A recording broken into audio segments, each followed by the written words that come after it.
ఆంధ్రప్రదేశ్ రాష్ట్ర ఉప ముఖ్యమంత్రి పవన్ కళ్యాణ్ గారు మరోసారి గొప్ప మనసును చాటుకున్నారు అని ఎంతోమంది ఆయన మీద హర్షం వ్యక్తం చేస్తున్నారు.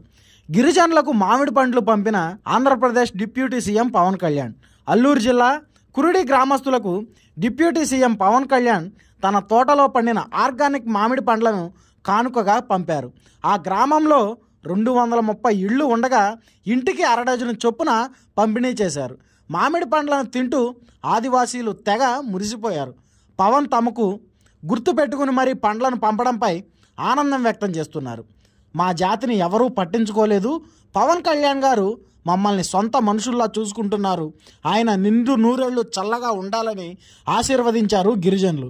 ఇప్పుడు ఆ వీడియో సోషల్ మీడియాలో వైరల్గా మారింది. మరి ఈ ఘటనపై మీ అభిప్రాయం ఏంటో కామెంట్ రూపంలో తెలియజేయండి. ఈ పదవిలోన మళ్ళా బాబు పెద్ద పదవికి వెళ్ళాలా, నాకేమి ఇచ్చినా ఒకటే, ఏమి ఇవ్వపోయినా ఒకటే. నా కష్టం కొంచెం డెవలప్ చేసినాడు, నాకు నీళ్ళు ఇచ్చినాడు. వాళ్ళ తల్లులు పిల్లలు అందరు సవిష్టంగా ఉండాలి అంతే. చిన్నోళ్ళు పెద్దోళ్ళు అందరు